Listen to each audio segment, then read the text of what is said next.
Good evening, everyone, and welcome to this final event for the first of our Voices for the Future projects. This concert is called Women's Nature, which I think will become obvious why. It's a very short concert performed by two of our participants in the Young Singers programme and the Voices for the Future virtual choir. And we're indebted to many people and organisations for their support, including the funding we received from the National Lottery through Arts Council England, Ambash Charitable Trust, RBW Trust, and the Marcus Trust. Right, here we go.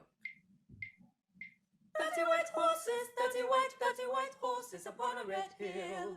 Now they stamp, now they stamp, now they stamp, now they stamp, now they jump, jump, jump, jump, jump, jump, jump. Now they stand still. 30 white horses, 30 white horses upon a red hill. Now they stamp, now they stamp, now they stamp, 30 white horses upon a red hill. 30 white horses upon a red hill. Now they stamp, 30 white horses upon a red hill. Now they stamp, now they stamp, now they stamp, 30 white horses upon a red hill. Now they stamp, horses upon a red hill. Now they stamp, 30 white horses upon a red hill. Now they stamp, now they stamp, now they stamp, 30 white horses. Thank you. So I guess you probably realise that that was a teeth, and it's by Nicola Lefanu. And she wrote a series of rounds for children to sing called Rory's Rounds, from which that's taken. And we love these rounds, and we performed them a lot since we've been working online. But they are written for children, but they feel very much like our special rounds. And we've been thrilled to share them with our Young Singers programme and with the virtual choir, who I think are going to sing a slightly different one. I'm going to change my background so that they realise that they can join me now. So if you'd like to do that, we are going to sing Wishing from the same series. So this is by Nicola Lefanu. And I think once everyone is here, I think we can start. Okay. Starlight,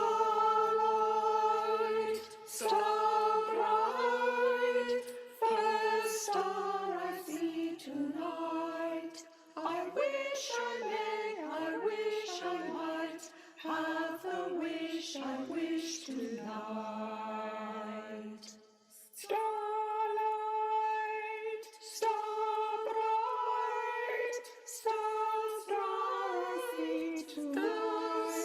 I wish I wish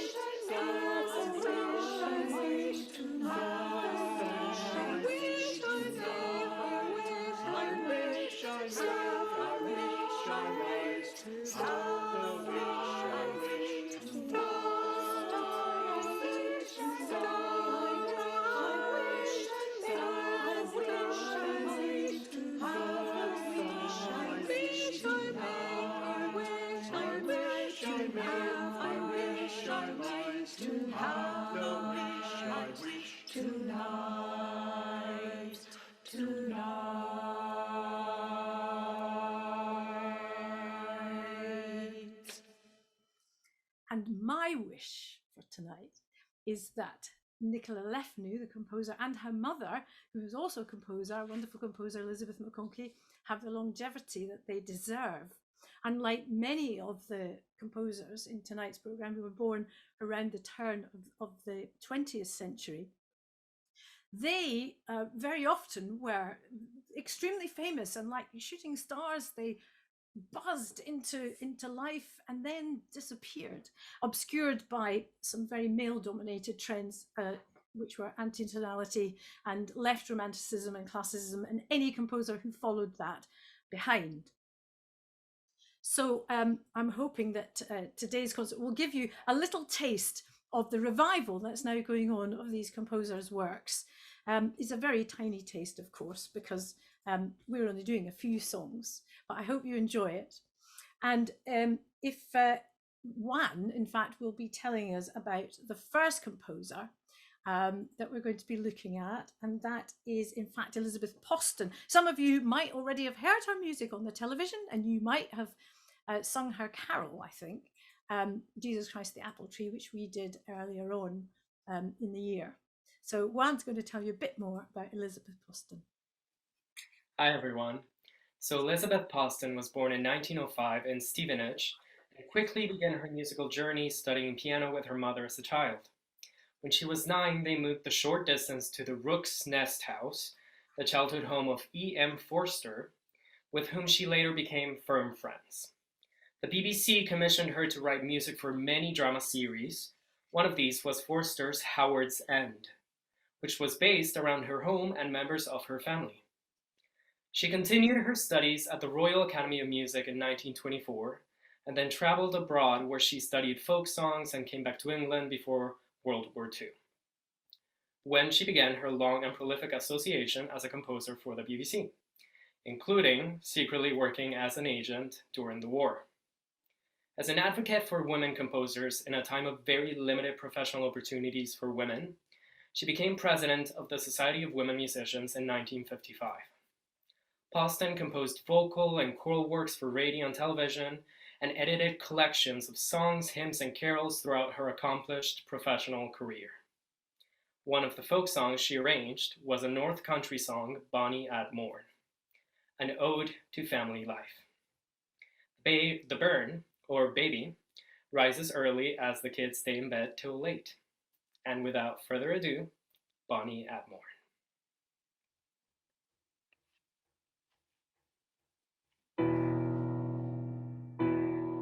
The sheep's in the meadow, the kye's in the corn. Thou's overlaying in thy bed, Bonny at morn. The sheep's in the meadow, the kye's in the corn. Thou's overlaying in thy bed, Bonny at morn. Canny at night, Bonny at morn. Thou's overlaying in thy bed, Bonny at morn.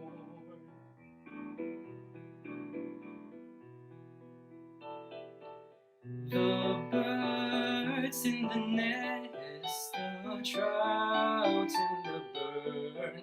Thou hinders thy mother in many a turn. The birds in the nest, the trout in the burn. Thou hinders thy mother in many a turn. Canny at night, Bonny at morn.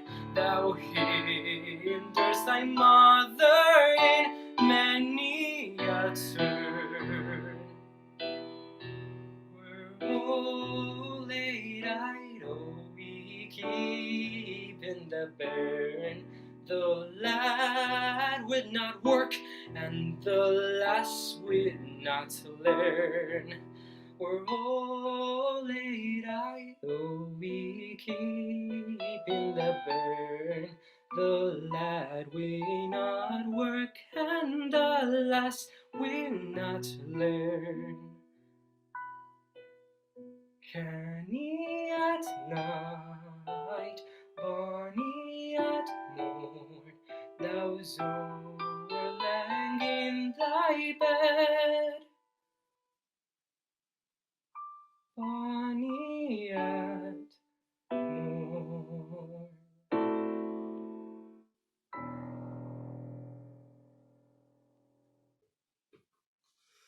Thank you very much, Juan. I think you forgot something though. You forgot about the frogs in the pond. You were talking about, yes, when you were talking about birds in the nest. But fortunately, I've got a couple of frogs here. In fact, with our next song from composer Dorothy Howell, and her sister Mary wrote the words for this song. They were part of a talented family of musicians from Handsworth in Birmingham. Dorothy was born just before the turn of the 20th century. Her work's been hidden for a long time now, but thanks to her niece and nephew, who run the Dorothy Howell Trust, and the painstaking work of Dr. Leah Broad to return Dorothy Howell's work to the musical world, which has somehow forgotten about her glittering career. And it was glittering. I mean, Sir Henry Wood premiered her symphonic poem, Lamia, at the proms. And the proms, from then on, her career took off, and the proms became a normal kind of platform for her. But like so many other composers of that time, her work gradually disappeared. But anyway, here are two frogs to remind you that not only was she a good composer, but she did have quite a good sense of humour.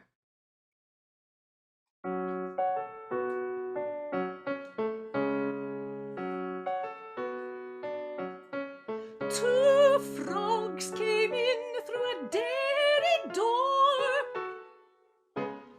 Hop, said one to the other, let's explore. But a bowl of cream lay on the floor, and they both fell in and they saw no more.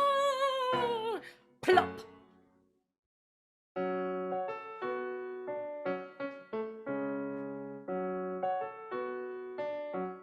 They swam together round and round. Flop. Then one exclaimed, we must be drowned. There is no deliverance to be found. And so she drowned with gurgling sound. Glop.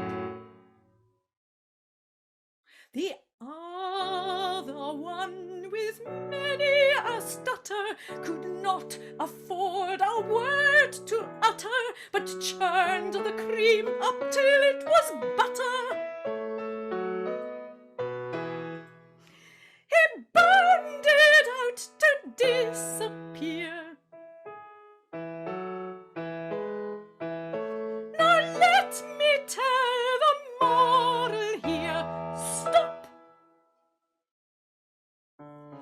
If, like the frog, you persevere and work with courage and good cheer, well, you'll come out every year on top. But Dorothy Howell clearly worked with courage and good cheer.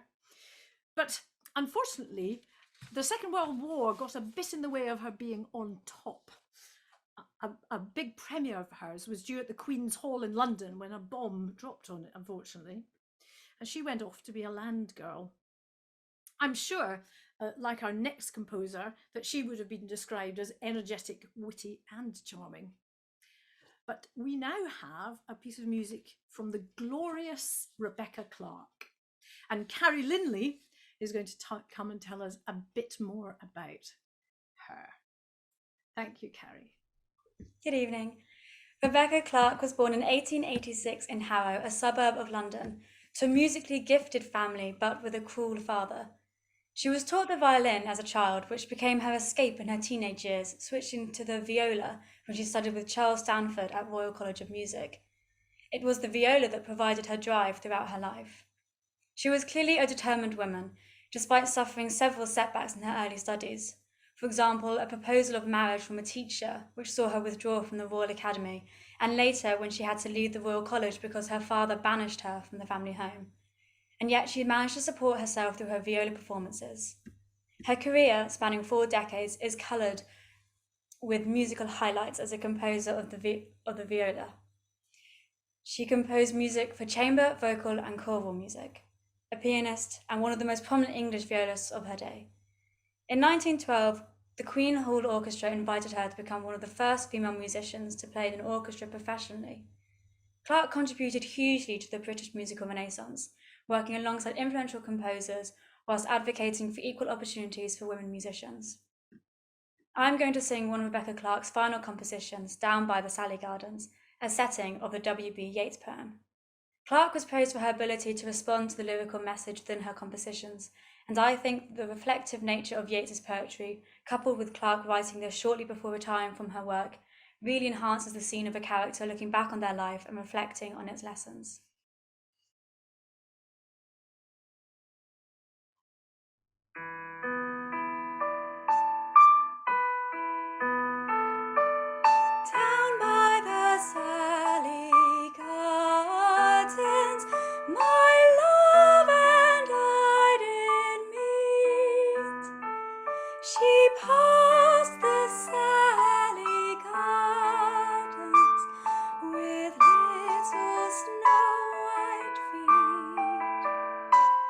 She bid me take life easy as the leaves grow on the trees. But I was young and foolish, with her would not agree.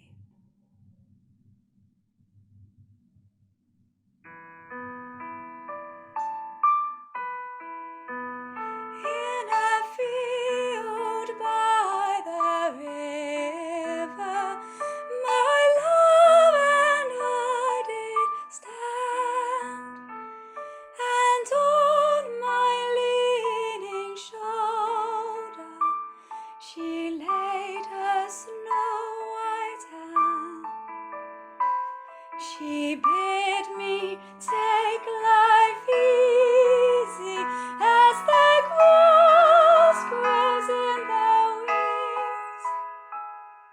But I, being young and foolish, and now am full of tears.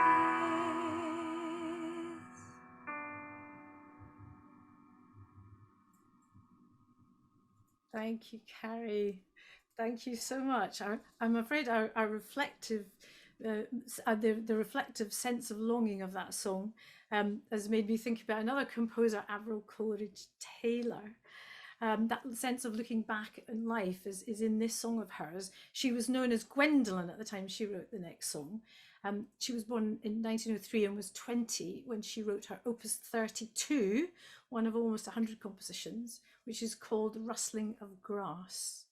Now, I have this sense of her as a very, very busy person who was always performing or composing, looking at things. She was a pianist and a singer, and she would have been practicing. She would give recitations with music and so on.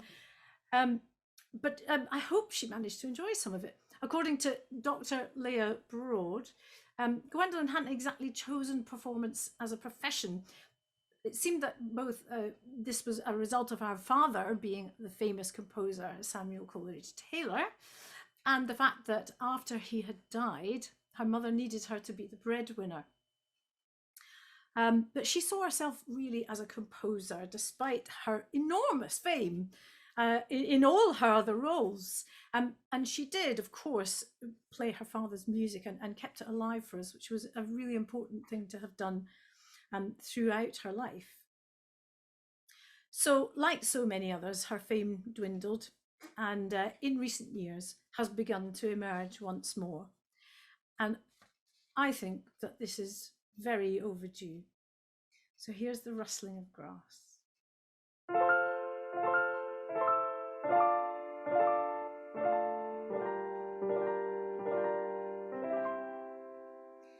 I cannot tell why, but the rustling of grass as the summer winds pass through the fields where I lie, bring to mind a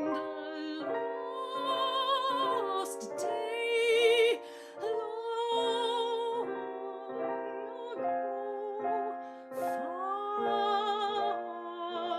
away, when in childhood I lay looking up at the sky and the white clouds that pass, trailing isles of grey shadow across the gold grass.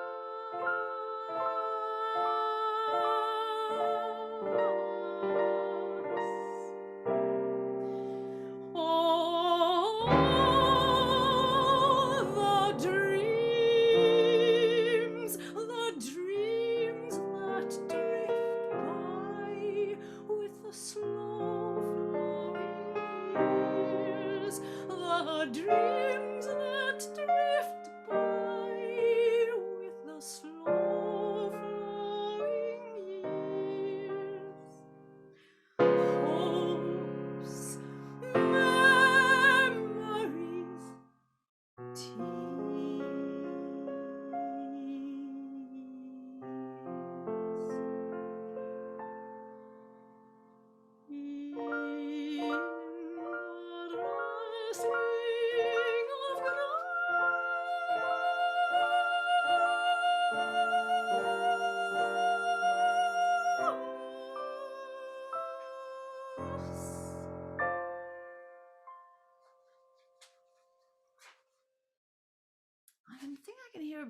a bit more that's happening in this rustling of grass than I was expecting. You see, I've noticed that there's quite a lot of insects in it, and insects are very much on our mind at the moment because we've been working on a piece called Entomologists Anonymous with both the singers and with the virtual choir, in fact. And this is our final piece for tonight. And can anyone else hear the insects? I can't quite hear them. Does anyone else hear insects? I thought I could hear them. Ah, yes. There we are. Yes, we're definitely on insect territory now. So the piece was written for a workshop. It's just the names of important women entomologists from the UK, repeated and chanted so that we remember them and so that they're heard, so their names are heard. But the virtual choir have been finding out quite a lot about it. So they're going to join me now. So if I could ask Kathy to come and tell us a little bit about Miriam Rothschild. And you are able to spot that. I'm bringing you in, Kathy. There you go. There you are. You're in now. Miriam Rothschild achieved much in her long life, using her great wealth for the benefit of others. She was a campaigner for gay rights, pioneered the restoration of wildflower meadows, and promoted the use of art therapy to treat mental health conditions. The study of fleas and of the toxins, the parasins in plants being used by insects to deter predators were her main fields of study. She also worked with Alan Turing to break the Enigma code at Bletchley Park during World War II. When Eva Crane got married in 1942, one of her wedding gifts was a beehive. Her curiosity about how bees functioned led to her becoming a world authority on these important pollinators. The carefully detailed work she did and her ambition to connect researchers in apiculture around the world still resonates to this day. Eleanor Ormerod is a formidable, self-taught Victorian figure who won many accolades worldwide for her work on insects that destroy crops and ways to prevent them from doing so. She was a fearless experimenter and once famously licked a live great-crested newt to experience for herself the unpleasant effects of the toxins in its skin. She wrote many papers and reports and even lectured for a time at the Royal Agricultural College in Cirencester.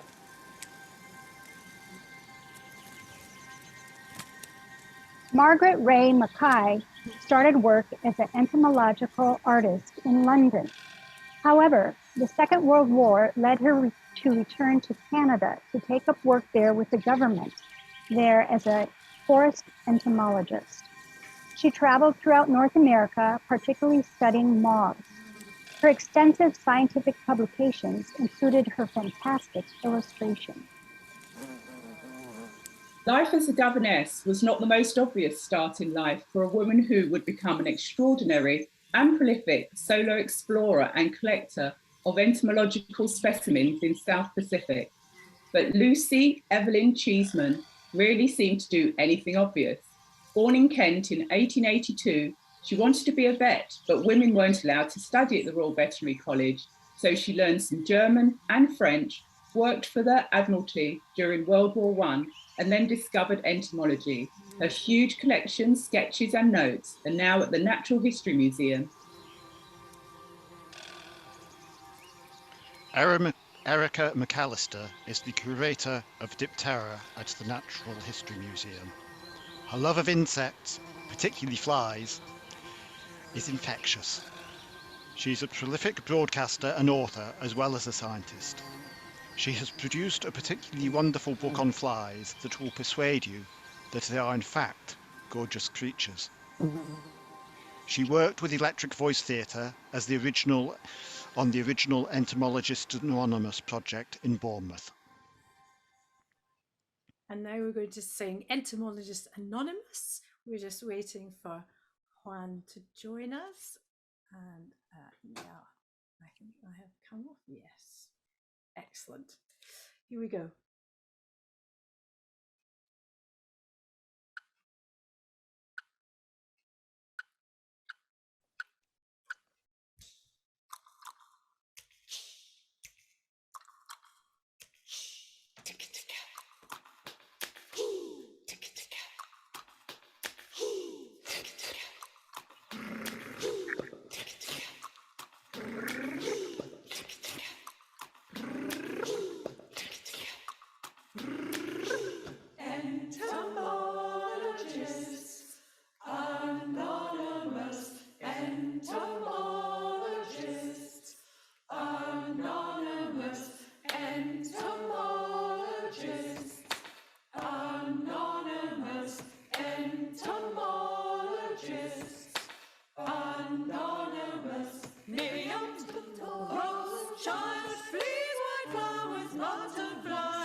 entomologists, anonymous entomologists, anonymous entomologists, anonymous.